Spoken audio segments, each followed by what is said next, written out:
就想跟大家分享一下这个 hand problem，这个所有的 AI 画画都有这个，他们识别不出来这个手，我也是经常会发现这个问题，好像是一个玄学。刚才看那个 Wix，我会把这个视频 insert 到这个 card 里或者在 description 上，他们就讲这个 AI 解决手的问题哈。你看这个图，我 generate 出来这几张啊，拿一只手的情况下，如果他这个手不在人身上的话，我觉得作为 V5版本的已经是很厉害了，能识别这个手的这几个方向。看这几张图就是哈，只是它背景我不太喜欢而已。但是这个手型啊、方向啊、握的什么，只有一只手，它没有 attach 到人身上，确实 holding 这个动作还做的还不错。还有这个图片，这个里这个小苹果就是点的很有趣啦，我觉得这几张图片生成的好有趣。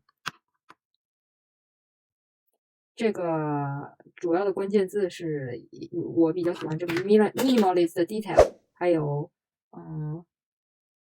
它应该是一个 Provoa Film 的，这个应该是可能是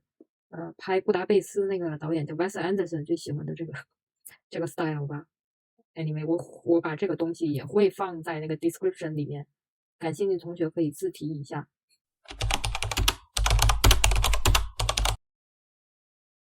我记的笔记，第一个就是那个它这个 AI 大量的学习这个数据的时候，数据的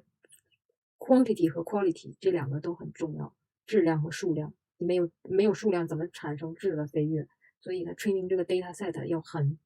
很大量的。你想想，training 人脸就需要很大，但是人脸不用去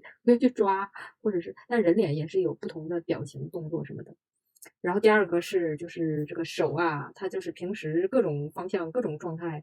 那个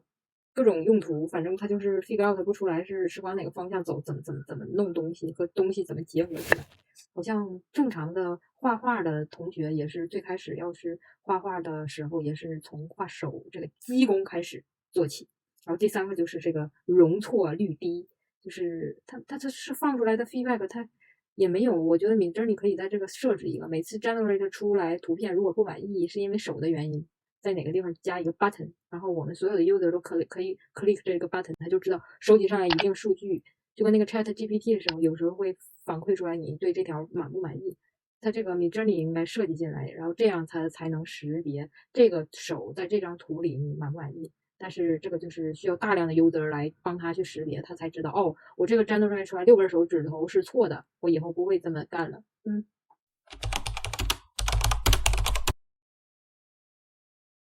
手我给放一样的状态，A hand holding apple，